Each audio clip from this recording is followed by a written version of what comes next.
يا ربي، هو مش كفايه لف بقى كل الحاجات دي ولسه عايزه تاني؟ بقول لك بقى سيبني اركز، الله يخليك. مش كفايه بتحايل عليك بقالي اسبوع عشان تجيبني السوبر ماركت؟ ما عنديش حاجه خالص في البيت والتلاجة فاضيه. يوه، ما تشوف عيالك. تعالي يا ريم، يا كريم، الواد بيشد الحاجه من الرفوف، اتصرف. يا كريم تعالى، يا ريم امسك اخوكي لما اشوف اخرتها ايه. مش هنخلص النهارده، الماتش قرب يبتدي بقى، انا عايز اروح. ولو اتاخرتوا انا هسيبك وامشي. حول ولا قوه الا بالله. على فكره الحاجات دي مش لاهلي، دي ليك ولولادك. خلاص بقى، اللهم طولك يا روح. ولا يا كريم تعالى هنا. طب والله يا ريم لا هوريكي. بابا ممكن اخد دي؟ لا مش ممكن. ليه؟ اسكت بقى. بقول لكم ايه، انا خلصت، يلا بينا. يلا يا كريم. لا انا عايز دي. طب والله لو ما مشيتش هسيبك هنا ونمشي. بسم الله الرحمن الرحيم. اللهم صل وسلم وبارك على نبينا محمد، صلاة تحل بها العقد وتقضى بها الحوائج. السلام عليكم ورحمة الله وبركاته. ازيكم حبايب قلبي، عاملين ايه؟ كلنا شفنا الخناقة ما بين عيلة كريم أبوه وأمه في السوبر ماركت، وكلنا مرينا بالحاجات دي، ويمكن بيوت ياما قوي بيحصل فيها أكتر من كده لما بيكون الدنيا زحمة حواليهم ومضغوطين وبيعملوا تسوق لبيوتهم، وبيبقى للأسف الخناقات قدام الأولاد. فنقول بسم الله الرحمن الرحيم في الفيديو بتاعنا النهاردة عن احتياجات الطفل النفسية. الناس فاكرة ان تربية الأطفال والتعامل معاهم من أسهل ما يمكن، وان المشكلة في التعامل مع الأطفال بتبتدي لما بيكبر شوية، وبيبتدي في مرحلة مراهقة بتبقى أصعب ما يكون على التعامل، وان الأطفال دي مرحلة سهلة في التعامل بس مرهقة بدنيا. خلينا متفقين ان التربية علم، له قواعده وأصوله وفنونه.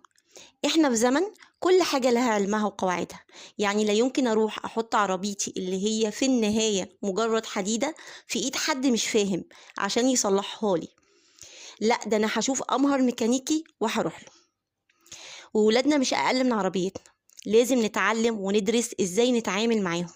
طب مين المسؤولين عن تربية الاولاد؟ اول حاجة طبعا بتبقى الاسرة، بعدين الحضانة، وبعدين المدرسة.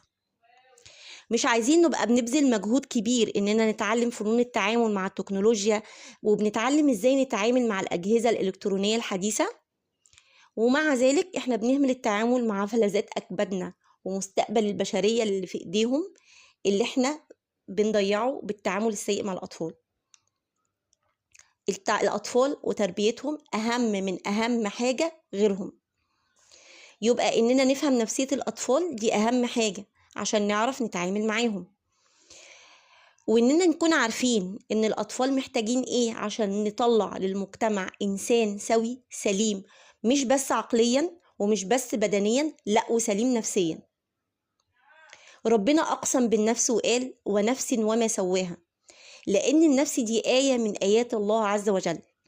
فعلشان نحط منهج سليم نمشي عليه في تربية الولاد، لازم نهتم إننا نطلع إنسان سليم نفسيا، زي ما بنهتم بإن احنا ننمي مهاراته العقلية، وإن احنا نفضل ندي فيتامينات ونفضل نقول يا جماعة المكسرات بتزود الذكاء، وبندرب ولادنا إزاي يبقوا أذكياء، وإن احنا بنطلع ولادنا أصحاء بدنيا. احنا بنروح نوديهم التمارين، وإن احنا بنهتم قوي إن احنا ما نفوتش ولا تمرين ليهم. لازم برضو نهتم بنفسيتهم، ولازم نهتم بالنقطة دي بالذات كويس جدا. طب يعني ايه صحة نفسية؟ يعني تعريف الصحة النفسية نفسه في مختلف في اللي هو بيعرفها بالضد، يعني بيقول ان الانسان بيبقى سليم من الامراض النفسية، ما يكونش بيعاني من الاكتئاب، ولا عنده قلق، ولا عنده انفصال، ولا وسواس، وكل دوت ما بيكونش بيعاني منه، فهو ده كده يبقى صحيح نفسيا. لا، الصحة النفسية لها جانب تاني، بحيث الإنسان يعيش بصورة تحقق له السعادة، ويبقى إنسان له إنسان منتج، له دور إيجابي في الحياة بيؤديه حسب إمكانياته البدنية، من غير ما يكون مصدر إزعاج للآخرين. وده التعريف المشهور للتربية. وفي حاجة يعني خدوها وارموها كده، اسمه هرم فاسلون بتاع الاحتياجات. القاعدة بتاعته بتبقى الاحتياجات الفسيولوجية، وبيطلع لنا بالهرم كده علشان يشوف الإنسان محتاج إيه. إحنا هناخد من الهرم ده، هنركز النهاردة عن الاحتياجات النفسية. إحنا عموما سواء إنسان سواء طفل سواء كبير صغير، هجمعها لكم كده في 8 نقط وبعدين هنفصلهم. هنقول الإنسان عامة محتاج 8 حاجات علشان يبقى سليم نفسيا. أول حاجة حاجته للأمان، إنه يعيش وهو حاسس بأمان وطمأنينة. تاني حاجة حاجته للحب المتبادل، إنه يحب ويتحب. تالت حاجة الإنسان محتاجها حاجته للحياة الاجتماعية والاختلاط بالآخرين. رابع حاجة حاجته إلى التقدير من المحيطين به. خامس حاجة حاجته للحرية، إنه يعيش حر مش مقيد ويحس بالحرية ديت. سادس حاجة حاجته لاعتراف الآخرين بيه، إن الآخرين يعترفوا بيه. سابع حاجة حاجته لسلطة ضابطة بتحدد له مجال الانطلاق. كل حاجة من دي احنا هنفصلها. تامن حاجة وآخر حاجة معانا حاجته للنجاح، ودي الاحتياجات الضرورية للإنسان عموما عشان ينشأ نشأة سوية ويندمج في المجتمع ويتكيف. والمربي لازم يكون عارف الاحتياجات دي كويس جدا. يعني مثلا ابنك وانت ماشي في السوق بتشتروا حاجة انت ومامته، زي ما شفنا كده كريم، الولد عمل ازعاج في الطريق او عاند او عمل اي تصرف انتوا شايف ان هو من وجهة نظرك ده تصرف مش لائق، امه بتقوم قايله له ايه؟ لو ما سكتش هسيبك وامشي. ابوه هيقول له لو ما سكتش انا هسيبك في الاسانسير هنا وامشي. طيب هو ده تصرف صح؟ انت كده بتديله ايه؟ انت كده وهو واصل له بعدم امان، هو حاسس بعدم امان كبير. هي مش مجرد كلمه بتقولها له، ده طفل صغير حسب فهمه هو ما حسش بالامان. يبقى انت كده مسيت وخدشت حاجه من الحاجات الاساسيه في احتياجه النفسي، وهو انه يشعر بالامان. الخناق المستمر ما بين الاب والام، اي خناقه تقول له طب طلقني، طب انا رايحه سايبه لك البيت وماشيه، طب انا مش قاعده لك، وكل ده بيكون قدام الاطفال، وكل ده بيهدد احساسهم بالامان والاستقرار.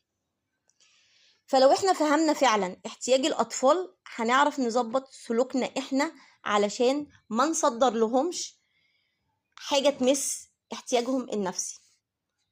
واول حاجه هناخدها النهارده هو احتياج الطفل للأمان والطمأنينة. هو أنا كده شايفة أن الفيديو هيطول، احنا ممكن نكتفي بالقدر دوت الاحتياجات عامة، ومن المرة الجاية نبتدي ناخد حاجة فيهم. فلو وصلت لحد هنا ما تبخلوش عليا بالاشتراك في القناة وبلايك وشير وسبسكرايب ودعوة حلوة من القلب. ويا رب ربي ولادنا. أعجز الناس يا جماعة هو العاجز عن الدعاء. حتى الماهر في تربية ولاده ده ما بيكونش يعني بحاجة كده منه، لا ده بيبقى توفيق من الله عز وجل. حتى لو دارس تربية، حتى لو مجتهد، لكل مجتهد نصيب، بس برضو في الأول والآخر بنقول إن التربية ديت رزق من الله عز وجل. فدايما ندعي إن ربنا يربينا ويربي ولادنا. اللهم صل وسلم وبارك على نبينا محمد، والسلام عليكم ورحمة الله وبركاته. السلام عليكم. لا تنسوا الاعجاب بالفيديو والاشتراك في القناة تشجيعا لنا لنستمر بنشر المزيد إن شاء الله.